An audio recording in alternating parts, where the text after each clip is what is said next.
Greetings, programs. This is Wretch. Welcome back to TRON Identity. And in the last episode, guys, we had a very unwelcome visitor arrive here on the landing pad. A very chaotic program by the name of Proxy showed up with the intention of looking for information while everything was kind of in chaos with the vault robbery. Something that is apparently going to make her very powerful. Now, we had an option whether to fight her or let her go. But check this out. If we go into the Codex and look up Proxy, we were able to do either one of two options. One branches off into two different paths, and another one stops. So we didn't really do anything other than let her pass by, so I assume that if we had actually thrown our disc, it would have started a fight, and we would have actually killed her.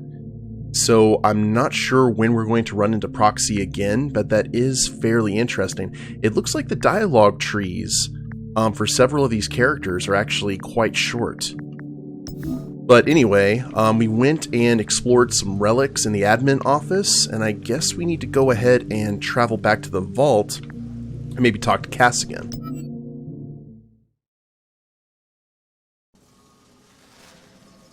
The vault is much as you left it. Outside, the falling debris of the explosion has stopped, and the room has begun to cool from the rain and wind outside. Cass stands by the hole in the vault wall. They look more confident than you remember, more ready. Hello, Querry. How's the view? They consider the question. It's the best view I can remember. Was that a joke? They're warming to you. They reach out into the void. The rain feels peculiar to me. It shouldn't. It's rain. The most common thing on the grid, right? It comes and goes. So why is it so strange? They withdraw their arm, wipe it dry on their robes. Energy bridge. It's cold out there. It is. That's strange to me too, the sensation. They walk over to you. I apologize. Ignore me. Everything feels strange right now. They are clearly still suffering from the damage they took in the explosion. How goes the investigation?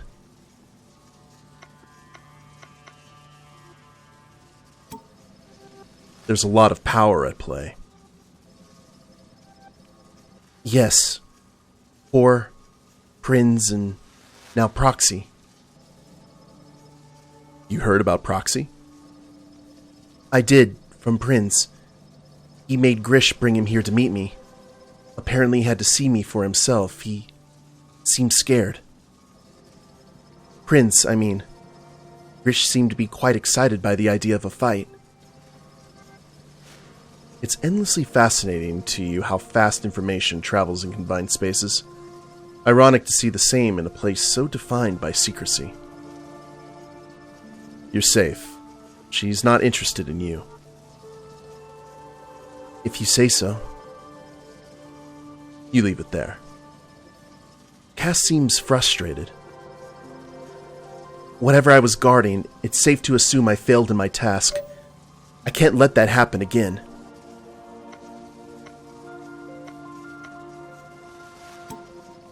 We don't know anything yet.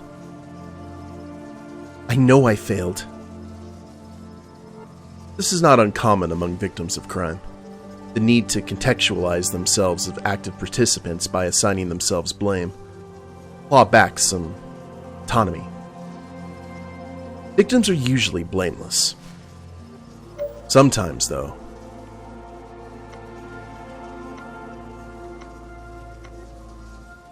Hold on a second, let's check the Codex for Cass here.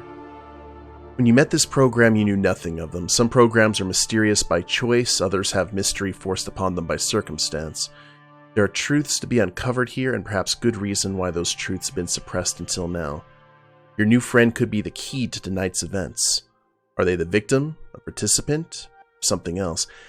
I'm not sure if Cass was actually guarding this vault.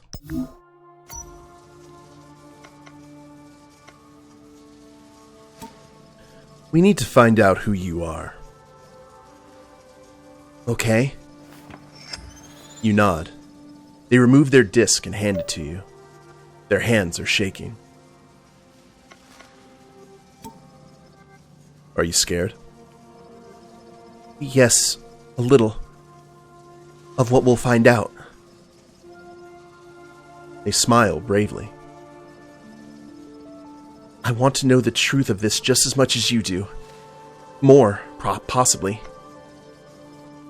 This disc holds an answer. Okay. Any new... Oh, no new danger. Okay, so we've got the areas that are blocked. Let's see what we can do here.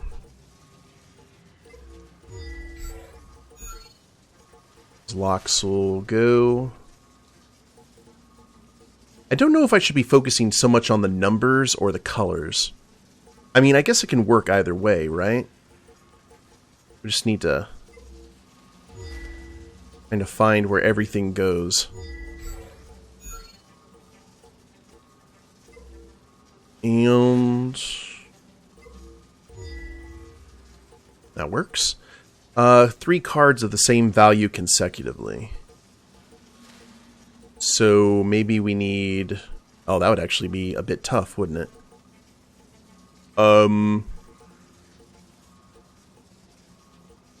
So maybe if we're going to try and do that...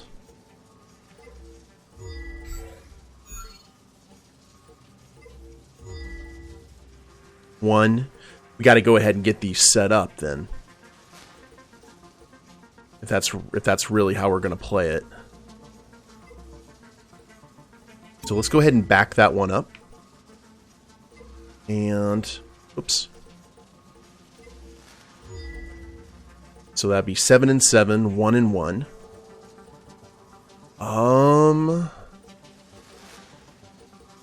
9 and 9. So let's go 1.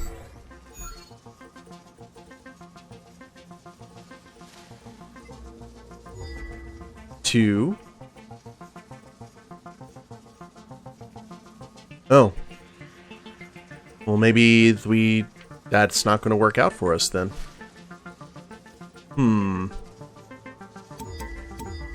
Here, let's go all the way back to the beginning.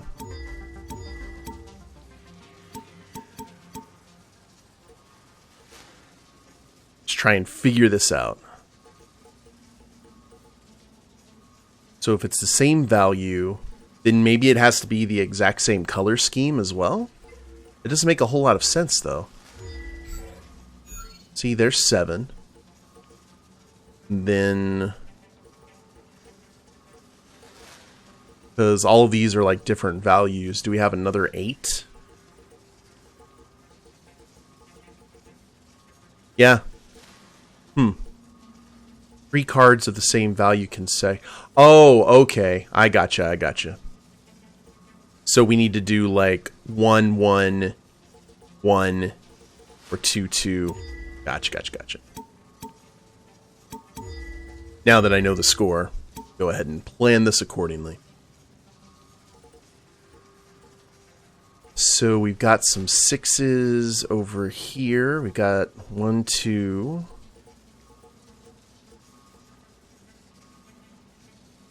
and 1, 1, 1, 3, 3. So let's go ahead and do some jumping here.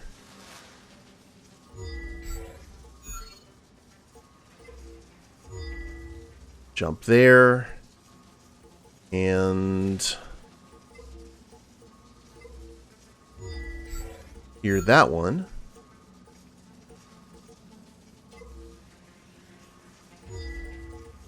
This will be a bit spicy, to say the least. If we can pull it off... Oh, no, I need to... Let's go ahead and get that. One right there. And this one can jump. So that actually helped us. That jump over. So I think now we could be in good shape. Oh, actually, very much so. Alright, 1, 1, 1. So we need to make sure that that one is the very last. So we'll have this one do a jump. 1, 2. And then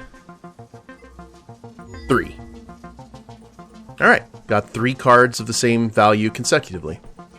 That is what we needed to see. Now I just need to kind of figure out how to do the rest of this nonsense. I think we're going to focus on these 2 6s, maybe these 3 6s being what we need. We've got a full house of 7s and 6s. 5. A lot of things to consider here. Oh, we gotta clear these walls.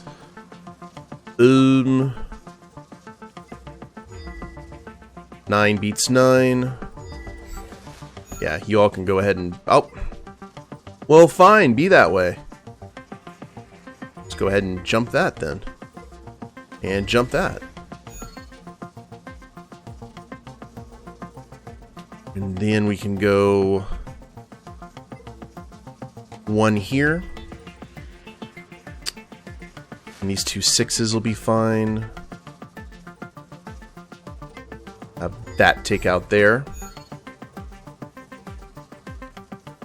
And then 6 take out that. 2, so this 5 is the only one that's just kind of out there, not doing what we needed to do.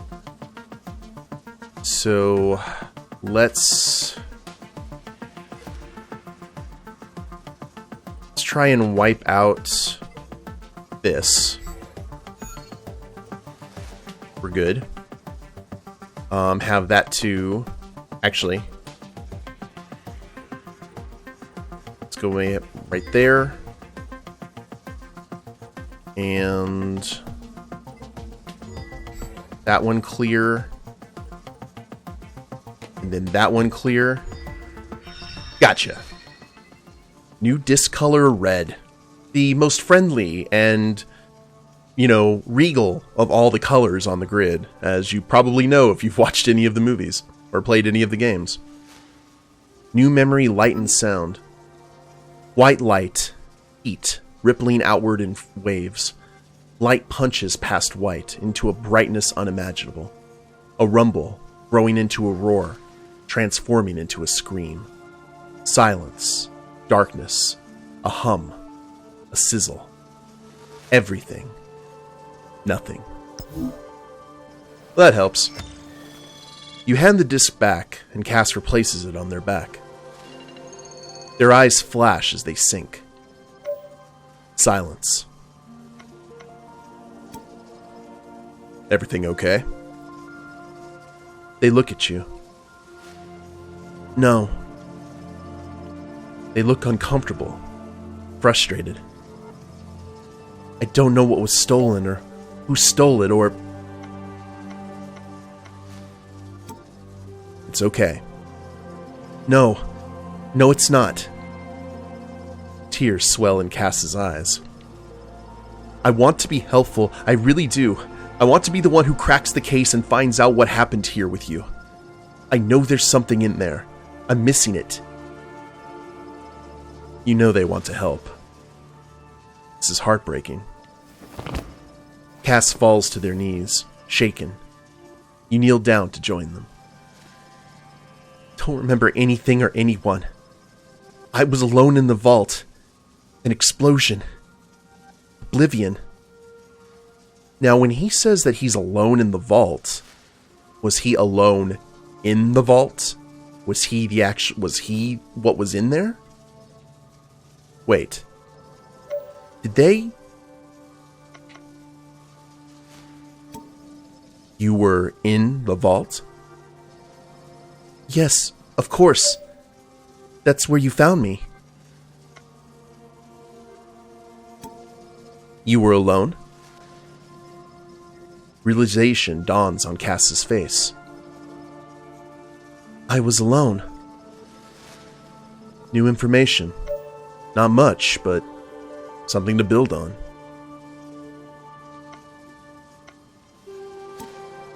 The explosion was triggered remotely? Cass considers. Maybe. It's possible, or maybe from outside? It doesn't add up. Yet. You help Cass back to their feet.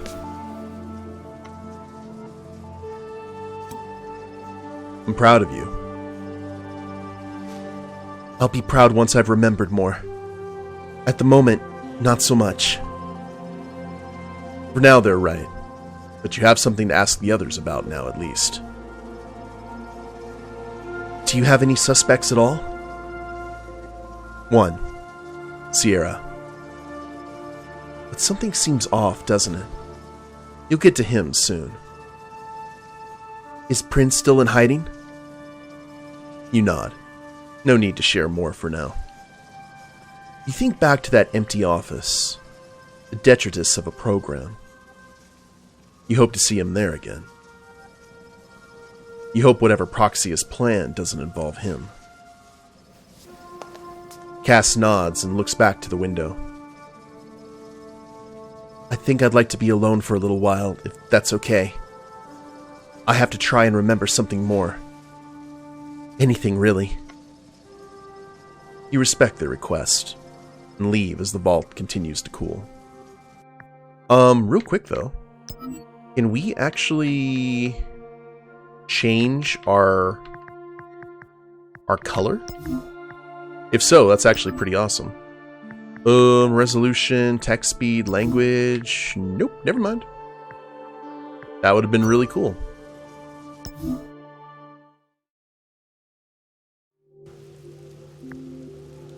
Okay, so they're still in an unknown location.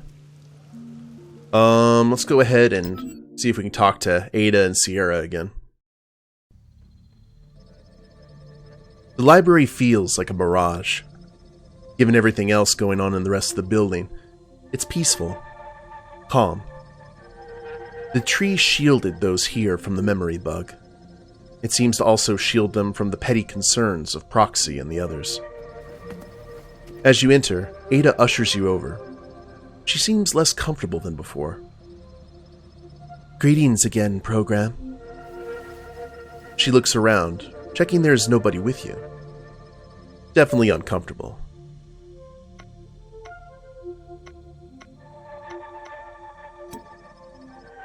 Has a program named Proxy been here?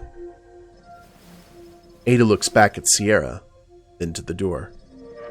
No sign yet, but it is surely a matter of time. You suspect that if Proxy thought the information she needed was in the library, she'd already be here. You say as much to Ada. I suppose that makes sense. She must think it's hidden somewhere more private even than my garden. She did say what she was looking for? Some kind of super-powered modification. Ah, the key. I've heard the stories too. Code that grants the powers of a user. If it exists, I've never seen it, and I've seen most things. Somewhat reassuring. Ada seems reassured. I hope I did not give you the impression earlier that I am naive. I have my dealings with the outside world. I understand the nuance of my code's work. It's ethical complexity.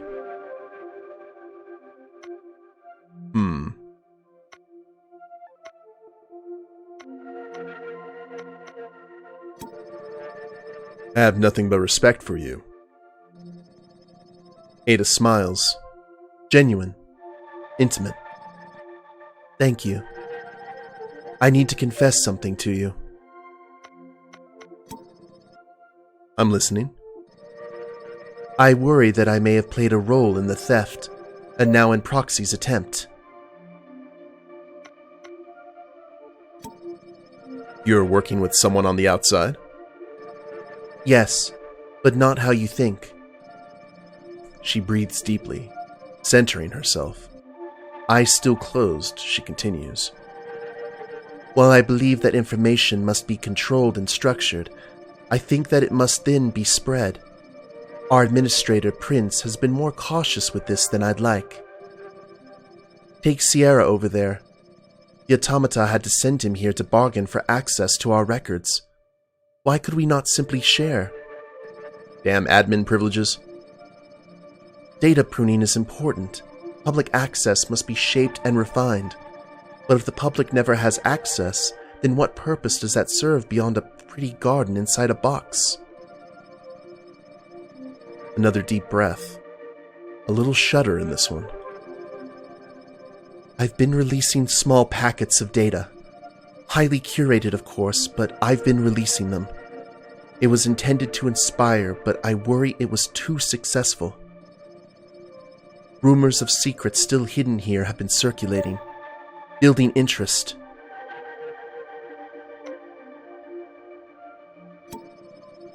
You think that's what brought Proxy here? In part. I think the data I shared probably put us on her map. There's nothing more precious, more important than the data we possess. The information in this room, in the repository as a whole, is all we need to guide our culture. I made our work here prominent in a way it had not been before. I opened the door. You let that hang in the air for a moment.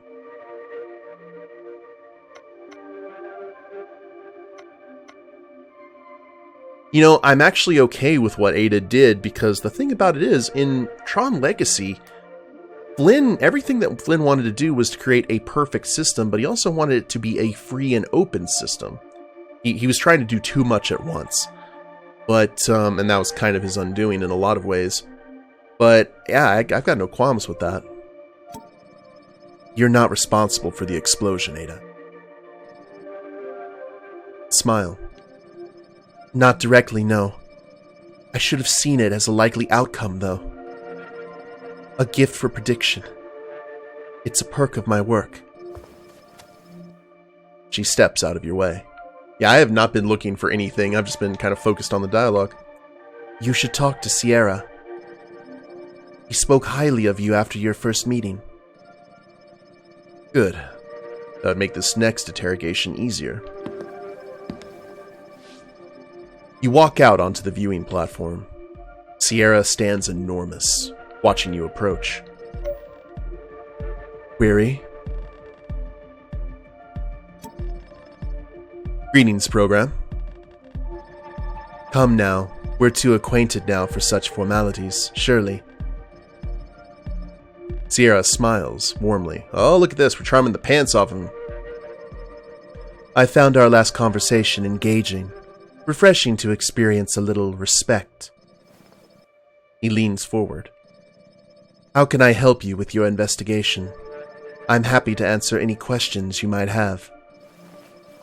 You stand in front of Sierra, and he sits. I'm grateful that you came alone. Ask your questions.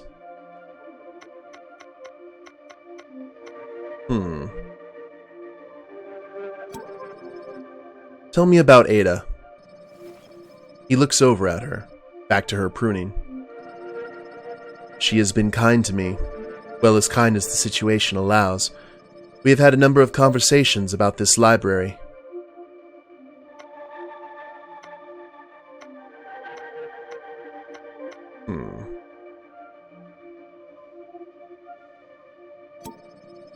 Did her data leaks bring you here? No. I came of my own accord, the accord of the Automata. Our culture is very different from Core. Our programs decide a course of actions as a group. We act to serve our community, rather than ceding power with only a select few.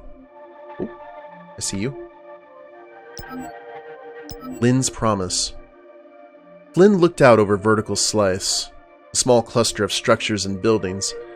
ISOs worked below to expand it at a rapid rate. He turned to the young program next to him, Alpha. You're doing well, real well. Alpha nodded, gratefully and with respect.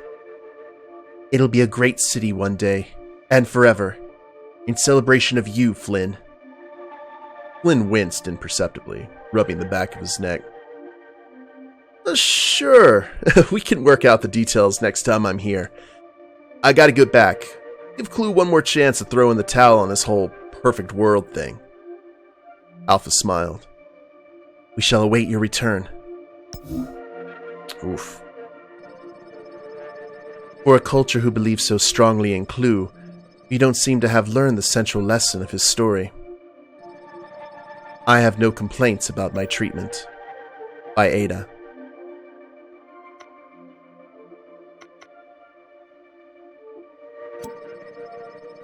What's your opinion of Grish? I don't want to talk about that program. Fair enough. Do the automata want anything in particular from Core? To be left alone, mostly. Access to this data would be a beautiful addition, though. This data belongs to all programs, not a select few. Sincere answer. Ooh, I don't know if this is going to insult him, but Where were you at the time of the explosion? I was in here with Ada. That's why my memory was unaffected. I was on a tour. You wonder why this alibi is only coming up now. Why nobody asked. You suspect you know why.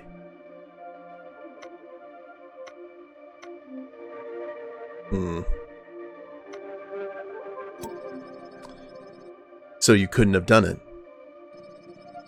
You know, I think you might be right. Sarcasm. But do you know anything about remote detonators? No. Automata would never use something as clumsy as that. When we must defend ourselves, we don't lower ourselves to mimicking the user tech of myth. He looks genuinely offended at the suggestion.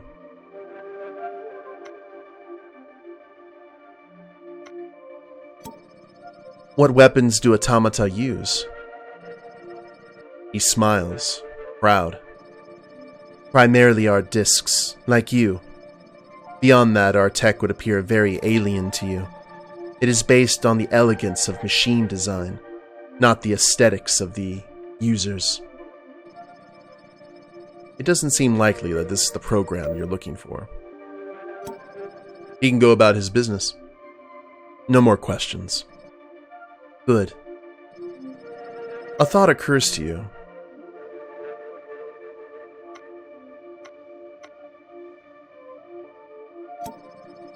Why didn't Grish ask you for an alibi?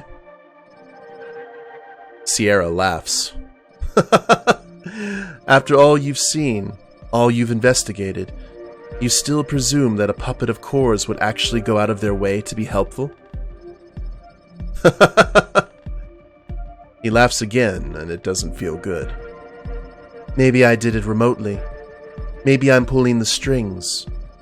Maybe I masterminded that thief's appearance, too. He stands up, and the laughter stops. I think I'm done with this now, program. Ada runs up, hearing Sierra's bellowing laugh at the other end of the library. Is everything all right?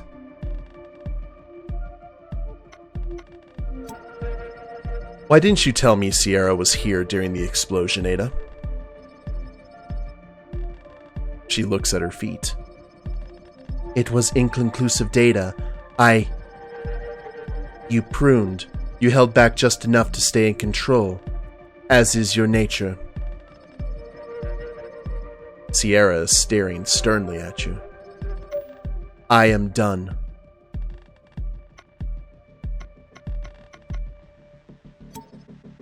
Me too. He steps forward, brushes a hand against the force field, making it sizzle. I am innocent. Allow me to leave. Ada looks confused. But Grish commanded Sierra points at you. He is the assigned DOT to my case.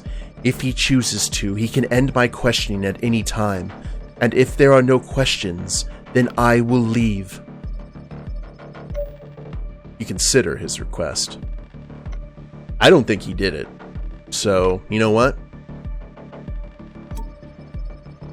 Switch off the force field, Ada. Is that a good... Do it. She does. Sierra stands, seemingly surprised by your decision. I'm free to go? Yes. I know my way to the sprawl if I have anything else to ask you. He nods. That's all the thanks she'll be getting. He steps past you and slowly makes his way to the elevator. Was that wise?